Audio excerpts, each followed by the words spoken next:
Welcome to the Okay. history of the ship's company of Penetanguishene. Um, if I make any obvious errors, feel free to jump in and correct me if you've been through it and lived through it. But I do have a lot of material which I'm trying to power through. So if you could hold your questions to the end, unless they're pressing on your mind. But anyways, let's get started. So the ship's company started at the historical military establishment of Penetanguishene, as it used to be called, or now Discovery Harbor. In their prime, they actually had 3 tall ships and a fleet of small sailing vessels. In order to operate this vast flotilla, they needed an army of volunteers to help with the paid staff.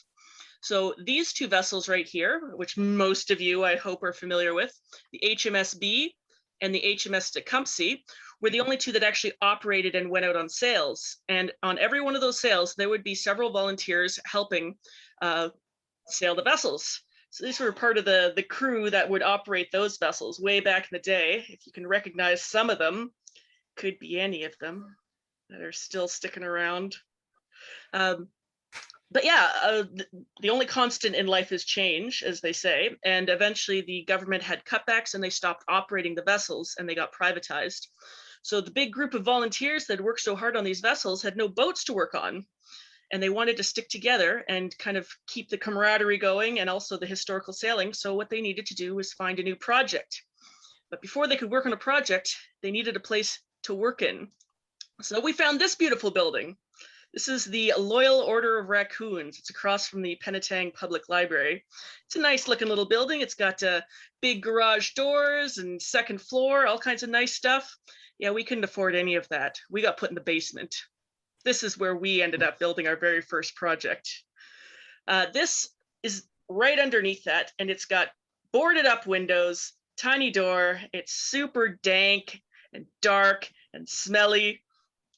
But this is where we started building our first boat, aptly named Revenge. She is actually our only wooden boat. The rest are all made out of various other materials. But we started building this from plans from a wooden boat magazine. It's a Penobscot 14. We had cedar planking on stringers. Stringers aren't necessarily historically accurate for the time, but they are certainly easier to construct. So that was why we went with that plan for our first vessel. We actually couldn't even finish the boat in the bitter end, as we called that basement, because if we had finished construction, it would not have fit out this tiny door. We actually ended up having to pull it off its frames to get her out mostly completed. So we needed to find a new home to finish this vessel. Yeah, you can see it's no windows. It's used to be a sound studio at one point, so there's a lot of insulation. So there's definitely no light in there. But we needed a new place to finish the boat. So to our rescue came the Penetanguishene Centennial Museum and Archives. Whoop, whoop. And so we started our partnership with them, which, as you know, continues to this day. And they provided to us their blacksmith shop, which is a little shed in the back. And it was overall smaller than the bitter end, but it had some nice features like daylight, so nice, and a large garage door that we could finish the boat and get her out of the shop. So that's just what we did. We ended up finishing her in this little shop and getting her out and going. But of course, we wanted her to be a sailing vessel as well. So we also had to construct our own sails. So this is something that we went to the Kingston Sail Loft, which is the place to go to for historical sails in Ontario. It's the go-to. He's does basically all the Ontario tall ships. Class act, Andy. Andy Soper is the owner operator. And we went there and he taught us, / did most of it, I think, how to construct a sail for our little Revenge. She's only got one sail, so it wasn't that large of a project for him, but for us, it was quite a task and took pretty much everyone, it seems, to complete it. But eventually, we finished her and launched her. This was her first launch, which was actually in Orr Lake at the Woodcock's house. This is Ted Woodcock right there, and I think his beloved Ruth is taking the photo. So this was finished in 2000. So that was a year after we had moved into the bitter end, as we called it. So, you know, she's a beautiful little boat. We actually had a hand cart to take her to the town dock to launch. So, you know, you start walking the boat to the waterfront and get lots of comments from people. But yeah, she held 3 people, which was great, except it was a lot more than 3 of us, as you saw from that photo. Couldn't get everyone like that into the boat. So we needed a new project. We needed something else to do. But before we could even start, we needed a bigger building because, you know, we didn't want to necessarily use that blacksmith shop forever. So to the rescue again came the town of Penetanguishene and the museum, and they purchased for us, I mean, for the town, but basically for us, this garage, which is our current home, the boat shop. And we wouldn't have been able to do any of our projects without this building and the help of the town and the museum. So we had beautiful shop, lots of space inside. So naturally, we needed to fill it with our next project. And that's when we heard from Peter Rindlisbacher. For those of you who don't know him, he is a quite renowned painter doing such works as this. Said that he saw or had a line on a hull, an aluminum hull in a farmer's field that the owner was willing to sell for the scrap value. And, you know, this guy's obviously got an artistic eye. It must be one beautiful looking boat. And sure enough, it was. Look at that. This monstrosity would grow up to be HMS Badger. She was a 30-foot aluminum lifeboat, and the owner had actually started to cut her up at the bow, but then just his heart started to break, and he decided to stop and see if he could find anybody who would want it for the scrap value, and that was us suckers. Just kidding, she's a wonderful boat. But it had worked as a lifeboat on the Fort Chambly, which is this freighter right here. During her time on the Fort Chambly, she'd probably traveled the distance of the circumference of the globe about 3 times. Fort Chambly had a lot of miles on her. So first things first, we got to get the lifeboat cleaned up. So Tim Gilden of On the Spot Sandblasting donated his time, materials, and expertise to sandblast the hull and spray it with epoxy paint, getting rid of that gorgeous safety orange, one of my favorite colors. And yeah, he did this just for a charitable donation. So this is another example of how the community has come together to help us with our projects, which is always great to see. So this is the first winter. We got her into our boat shop. For those of you looking at some of the details, you can see the old garage doors before the town replaced them for us. And we started work on the construction on the interior. A lot of the framing and the floorboards and the like were made out of donated oak skids. So at one point, the name Skid Row was being thrown around for a name for this boat. And of course, we had come from Discovery Harbor, so we really wanted to build a big boat. So Badger is a lot beefier than she probably needs to be, with a very complicated rig, very stout rig, but overall, I think she turned out quite impressive. This was the original plans, which you can't really see, but they're still in the boat shop, and they were, you needed a lot of imagination at the beginning, so they were taped to the side of Badger to help people see what was happening. But one of the things we did was, she was originally double-ended, and what we did was he added on an external wine glass transom. This is something that worked out really well because the cavity that it created in there turned into a wonderful space for our outboard motor, which we didn't have yet, and other things like the gas tank. So that actually worked out really well for us. And here she is, finished after the first year. And you can tell this is the first year because I don't know if some of you guys noticed there's a key feature missing, which is the centerboard. We hadn't worked up the nerve yet to cut a big hole in the bottom, so we were procrastinating that as long as we could. But yeah, we had our beautiful foredeck, our skid floorboards, and we were ready to go with our first spar, which was the bowsprit. So as much as we liked our quaint little party at the Woodcocks, we learned that we should probably start making a spectacle out of our launches. So that's just what we did. We coordinated the launch on Canada Day, and we had everybody come out that we could, bagpipers, mayors, Mayor Anita Debeau, pardon me, christened the vessel. And yeah, we launched her, and look at how gorgeous she was that first year. Yeah, she's a little less impressive without the masts on it. We actually did not have the time to finish our beautiful rig the first year. So for the first summer, she was just a rowboat. As you can see, we're rowing along here with our outboard. And we actually didn't have our outboard yet either. So we had borrowed a 7 horsepower. So she was very underpowered the first year. But that didn't stop us from participating in our very first event, which was the Battle of Georgian Bay.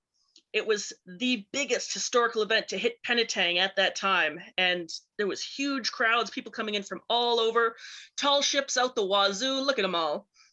And we participated with bringing a bunch of troops as an invading party to the shore, and we dropped them off, and it was our first taste of really participating in a reenactment as the ship's company.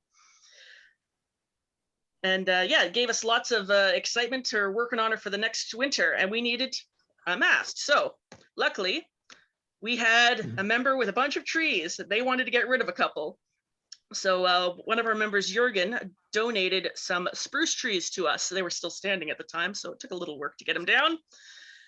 But eventually, we got them conquered. As you see, there's the conquered trees on the ground, defeated. And eventually, we turned them into spars.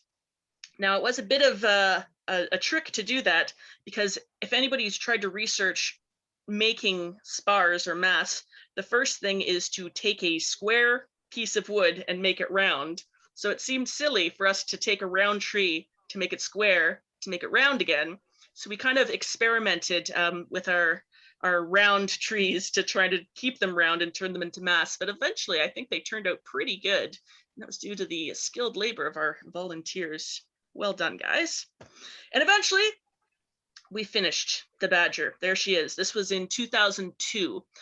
Thanks to a Trillium grant, we got our proper 25 horsepower outboard, 4 sails, courtesy of Kingston Sail Loft again, thanks Andy, and a custom trailer, obviously not in this photo as I gesture at it. We needed a custom trailer because while Badger fits in the shop, the extra tongue on the trailer would stick outside. So we needed one with a folding tongue to actually fit inside the shop. But there she is, done. Just kidding, they're never done. So we added more sails. We loved her so much and we wanted to keep adding to her. So we added more sails to her. So we added this one, which is the jib topsail. You can tell it's not done by Kingston Sail Loft, doesn't have quite the same lines, but I think it looks good from afar. We also added a yard with a split course, which is these square sails here. I think the yard is amazing looking and really helps us stand apart from the small boat fleet. And also not shown is the raffy, which is the triangular sail up here. I have actually never set that one. It seems really complicated. Other jobs that we did was added more wood cladding on the inside of the vessel and faired out the fiberglass, well, there was just a gaping hole here, but eventually we covered it with a fiberglass cladding over top of it to make it look real good. And we fooled an awful lot of tourists into thinking the vessel's wood, so I think she's really turned out well. Another thing we added was cannons. If you want to go to events, you got to have cannons. People like big, loud noises, draws in the crowds. So we actually have 3 cannons on Badger. One on the truck, who is made by Jürgen, the same gentleman who donated the trees, and 2 swivels on the back. Initially borrowed by our previous gunner, Penetanguishene, but later we got our own. And we got invited to more events, sometimes even without our boat. So here's Francis on Canada Day showing off. So this one is a 1.5 pound gun and shoots something, well, if we were going to shoot something, about the size of a golf ball. And makes a big noise, which I always like. Cheers. Watch your ears, here we go. Fire. You guys can hear that. Fire. Here goes the window, my man. Great stuff. Yeah, so they make an awful lot of noise despite them being smaller. And we also have the swivels. These are, I like to call them quarter pounders, but they're probably about 1 pounders. And they would shoot something the size of a walnut. So with our new finished boat and our cannons, we started going to all kinds of events like this one at Tug Fest, where we'd fire cannon to kind of open up the ceremonies, and School of the Sailor, where we'd tootle around with all the other boats. Wasaga Under Siege. Wasaga Under Siege was a big event for us at first. because we would sail to Wasaga on Badger, which is a 10-hour sail. So it would basically be a 3-day event, 4-day event, because I think it was 2 days at Wasaga. And it had kind of mixed reviews because we would sail out in front of Wasaga Beach. And those of you who know Wasaga know it's shallow, quite a ways out. So nobody could really see us from the beach, which is why it moved further in along in the actual river. As you can see, this is the riverbank here, which was much better for the crowd participation. But we were restricted in that we couldn't actually make it under the bridge. But we had other events too. Some we organized ourselves, like the marathon, where we would transport the mayor of Penetang to Midland and Midland back to Penetang. And we actually didn't dress up Mayor Gordon McKay like that. He showed up with that outfit. I don't know where he got it from, but gotta look good, man. But as well as participating in these sailing events, we also were doing events on shore with Revenge, and she shows great. So we were doing events like Fort Willow, and we were doing Celebrate Barrie, and we were doing the Coldwater Museum as well at the time. And while these were fun events, we kind of, wanted to do sailing at some of these events, but, Badger doesn't really transport all that well. So we needed another boat, something that was more portable and we could get more people into to actually sail at these events, something that was less delicate than Revenge. And we found this tank, a 16-foot galvanized steel hull rated for 10 people, probably around 400 pounds. And this would grow up to be Kingfisher. So this is the grand plan: a ketch rig, 2 masts, a jib, a lug main, and a sprit mizzen. And the idea was that she would be a trailer sailor. The boomkin here telescopes in, and so does the bowsprit, so she gets quite compact. One of the other unique features about this boat was the mizzen mast was in the way of the tiller, so we had an offset tiller, just an interesting way to get around a problem, and another thing that makes all our boats a little more unique. But we had to get to work getting this beauty going. So one of the things when we were constructing her as well, we wanted her not to be as much maintenance as Badger. Badger has a lot of wood on her, so this one we wanted to kind of keep the wood to a minimum and just have enough to make her look ship shape. And we also had an electric motor on this, so she was whisper quiet. She could sneak around real good. And eventually, we finished her. These sails we made ourselves, as you can see by the crease here. And these were also donated to the ship's company. And I love the look of the red sails, also called tan bark sails. I think they look really neat. And one real nice thing about this boat is that she's a tank, as I said. So these kids couldn't hurt her if they tried. And she sailed not too bad. She was a bit of a bathtub, and she probably would have benefited from a lee board, but we never did really get one that we liked. And we didn't, like with Badger, we didn't want to cut in a hole in the bottom to put a centerboard in. So we had these 3 boats, and they were great, and they served us well for a long time. But eventually, we got invited to the event, the biggest event, arguably, that we've been invited to, and that was the Halifax event. So we packed up Badger and we took her to Halifax. Thank you to the museum for this tarp. I don't know if they know they donated it to us, but we pulled it out of their trash and it's still our tarp. It's wonderful. So we went to Halifax and we launched it, and it was beautiful. It was the 200th anniversary of the Navy at the time. So we had a bunch of small fleets operating out of the Navy there, or out of the Navy base, I should say. And as you can see, we are the biggest with our tallest mast and most robust. One of the benefits of us overbuilding Badger is she's quite impressive. And the biggest one of those fleet, but certainly not the biggest thing in Halifax Harbor. As you can see, here's us coming into the Navy base. But another amazing thing about this was that it coincided with the tall ship events that were happening there. So we had tall ships also there competing for attention. And of course, we abused our outfits. That was basically like a VIP pass to go around and check out all these amazing vessels. You want tall ships? We got tall ships. There were so many tall ships. It was a great event. You could see all kinds of ships. I actually was passing out resumes like crazy at this event. So the first day, we had epic fog. This was like the first time we launched. We didn't really know our way around the harbor. And it was super eerie. You could hear the foghorns coming from all the ferries. And eventually, looming out of the fog, we saw these two giant eyes and large menacing smile. And who was it but this guy? Not Francis, Theodore. Francis was already on board. But it was a great event overall. I mean, they treated us like royalty. We had banquets in the Navy Hall with all the other reenactors. They put us up in Dalhousie, where we got to live that res life again, and college student type atmosphere. They also had big concerts for us. It was great. And then also, all the other tall ships. You get to see all these guys. Cannons. I mean, like, I could go on about the Halifax event for days, but I can't because I'm already probably going over time.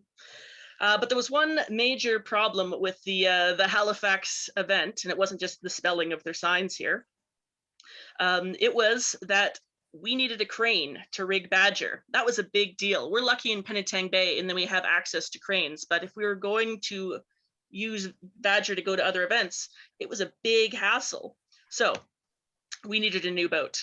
Something big like Badger, something that we don't need a crane to rig, and something that's simple-ish to rig. We still want it to look impressive, but can do it in under an hour, and something that trailers easy. So we started looking for hulls. And we found some neglected fiberglass whalers on a government surplus site. These were located in Nova Scotia, and there was a number of them around, you can see, and that they've been sitting here for a while since there's trees growing up through them. So, we thought getting one of these boats would be nice. We put in a couple bids to see what we could get. We got two. We got two of them. So we went on a road trip out east again to collect these hulls. As you can see, this is actually Badger's trailer that they're sitting on. And we brought them both back. We only needed one, so we ended up selling the other at cost to the Toronto Sea Scouts. And I believe they're still using it. So this would eventually turn into HMS Lynx. And step one, we had to sand off 50 years of battleship gray gel off of her to get her started. Step two, get her into the shop because she didn't have a trailer. So it took a lot of shoving and a lot of casters to get her inside. But eventually we got to start on the beautiful boat-ish. I mean, she doesn't look that pretty on the inside yet, but she will be, I promise. Sorry, I got a pop-up on my screen. So next, this is what the whalers normally are rigged like. So they're a ketch rig with the mizzen, the lug main, and the jib. And it's a wonderful rig. They're great little boats, and they're quite popular.